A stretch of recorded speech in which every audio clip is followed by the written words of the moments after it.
Bismillahirrahmanirrahim. Assalamualaikum warahmatullahi wabarakatuh.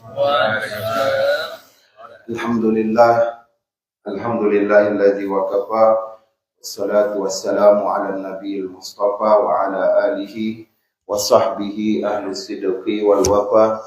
Asyhadu an la ilaha illallah wahdahu la syarikalah wa asyhadu anna Muhammadan abduhu wa rasuluh allazi la nabiyya ba'dah. Allahumma shalli wa sallim wa barik ala nabiyyina wa habibina muallimina wa maulana Muhammadin sallallahu alaihi wasallam wa ala alihi wa sahbihi ajma'in. Tadi waktu doa kita baca Allahumma adfa'annal bala, ya Allah jauhkanlah kami dari al-bala. Bala itu ujian. Sebenarnya Rasulullah juga mengatakan al-hayatul ibtila, hidup juga ujian. Jadi kalau dikasih bala, itu tiga ininya, fungsinya. Tidak semua bala itu buruk ya. Kalau di Indonesia bala itu udah kalimat yang negatif. Sebenarnya bala itu artinya ujian. Musibah, nanti ada lagi artinya khusus. Bala itu tiga. Kalau bagi orang beriman, dia ujian naik kelas, fungsinya. Kalau dia bagi orang lalai, peringatan. Bagi orang kafir dia itu menjadi azab atau siksaan. Misalkan kejadian kebakaran kemarin, ya, tetap memberikan was-was dalam diri kita. Kalau untuk orang yang beriman, maka ini sebagai ujian naik kelas. Karena angin dan api itu kan sama-sama jundun min junudillah. Kedua-duanya adalah tentara Allah. Maka Rasulullah itu mengingatkan kalau sudah api dan angin bersatu, apa yang harus dilakukan biasanya? Azan. Azan itu hanya boleh pada waktu masuk datang waktu sholat, sama ketika adanya api yang bercampur angin. Keduanya insya Allah tunduk. Kemudian, kenapa keadaan orang beriman tidak bisa menolak ujian atau bala? Berarti di situ ada orang-orang yang lalai. Jadi orang-orang beriman tidak mengingatkan. Misalkan kalau kita kaji diri, Ustaz Anas tahu ini, udah berapa lama? Semenjak pertengahan Desember udah mulai suasana liburan. Mungkin orang udah nggak demonstrasi lagi ya kan. Sebenarnya orang yang demonstrasi itu, kalau dilakukan oleh orang beriman, itu menahan bala juga itu. Orang yang sholat subuh ke masjid, jamaah, yang berzikir setelah subuh, itu adalah faktor-faktor yang mengangkat bala atau musibah yang akan diturunkan dalam satu negeri. Berkumpulnya para ulama, tapi dia nggak hanya kumpul aja. Amar ma'ruf nahi mungkar, itu juga salah satu yang mencegah turunnya bala. Ya, maka coba kalau kita lihat, ada nggak yang demonstrasi itu semenjak Desember itu? Kalau orang diam aja, berarti itu memang orang mukmin juga diingatkan.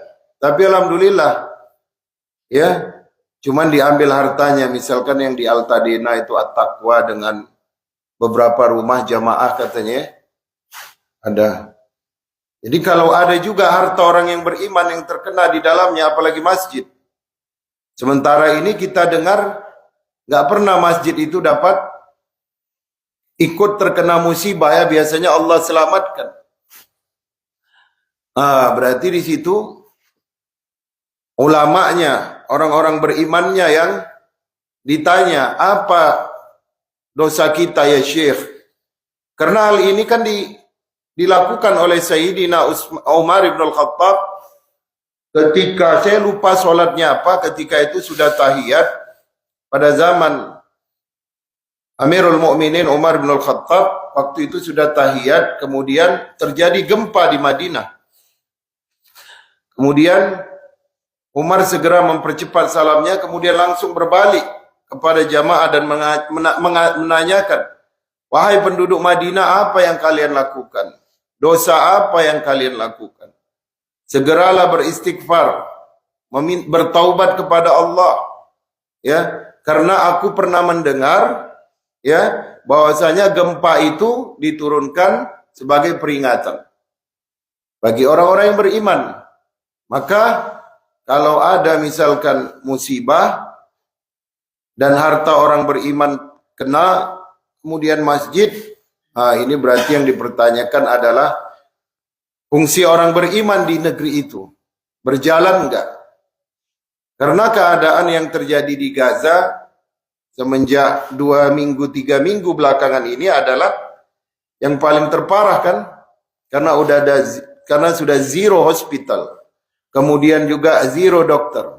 Dan terakhir dokter-dokter kepala rumah sakit, Dr. Husyam, yang dari rumah sakit Kamal Adwan, itu semua udah diangkut. Nggak tahu kabarnya bagaimana. Kemudian juga bantuan nggak boleh masuk UNIRWA. Kemudian juga tidak ada pembela lagi kecuali yang sedikit orang itu saja. Ya, Hamas itu aja. Maka Allah tunjukkanlah kuasanya melalui 2 tentaranya ini kan. Angin dan api. Angin dan api. Tapi bagi orang mukmin, orang yang sholat subuh berjamaah dalam jaminan Allah. Orang yang membaca ayat kursi dalam jaminan Allah. Orang yang berzikir setelah waktu fajar, itu juga bagian dari hal-hal yang menahan musibah, menahan bala. Orang yang membaca Al-Quran. Dan yang paling baik dalam pencegahan musibah, itu orang yang tidak meninggalkan amar ma'ruf nahi mungkar. Mudah-mudahanlah kita senantiasa teringat dengan keadaan umat Islam dimanapun berada. Oleh karena itu, Rasulullah SAW itu bersabda, sittata khisalin, ada 6 hasil atau 6 hal yang akan didapatkan oleh seorang yang dia itu dalam keadaan syahid. Ya, syahid. Syahid ini termasuk juga orang yang terkena musibah. Jadi tahun 2002 itu pertama sekali terjadi banjir bandang sebagai tahun pembuka lah. 2002 Ramadan, 2003, 2004 tsunami Aceh. Saya ingat tuh 2002 itu banjir bandang terparah yang melahap Gunung Lauser. Gunung Lauser itu taman nasional, itu terkenal itu. Rimbun indah. Ada ratusan orang hutan yang mahal-mahal harganya. Diminta oleh seluruh negara. Ya, kadang-kadang dijual ilegal gitu. Ya, kemudian 2002 Ramadan itu Allah kirim yang namanya banjir bandang, itu hutan lebat habis semua. Tinggal 1 masjid yang nempel di lereng bukit gitu. Ya, lereng gitu, nempel gitu. Dari papan. Tapi bayangkan itu kejadiannya waktu syuruk gitu. Memang kebanyakan musibah itu terjadi ya di waktu fajar, waktu syuruk, seperti yang terjadi di Aceh jam 8. Sudah mendekati duha. Kemudian anehnya itu dari seluruh yang selamat, itu yang selamat cuman yang ada di dalam masjid aja. Yang masjid yang sholat subuh. Jadi habis subuh waktu itu hari libur, mereka makan bubur, ya ngobrol-ngobrol, itu turun air dari atas bukitnya itu digulung semua manusianya. Orang bule paling banyak di situ Pak, dia kan senang sama hutan kan. Dia ternyata buat disco di tengah hutan itu, dia juga pada ngeganja di situ kan. Jadi Allah turunkan azab itu, yang selamat cuma orang masjid. Tapi yang mau saya sampaikan adalah orang-orang yang ada di masjid itu semua kehilangan anak, istri, harta. Hanya bawa baju di badan. Jadi ditanyanya kepada ulama Istana Delhi itu, ini kenapa ini kami Iya, karena kalian tidak beramar ma'ruf nahi mungkar. Karena di situ sudah diizinkan dibuka semacam tempat disko ala-ala hutan khusus untuk bule-bule dan orang-orang yang kaya di situ. Untuk inilah ya, bermaksiat. Dan terjadi beberapa bulan dan kalian tidak pernah ada demo, menuntut, diam aja.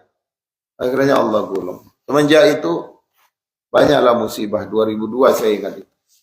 Jadi mudah-mudahan kita tidak pernah melupakan keadaan umat mukmin dimanapun mereka berada ya. Mungkin itu saja. Wabillahi taufiq wal hidayah. Wassalamualaikum.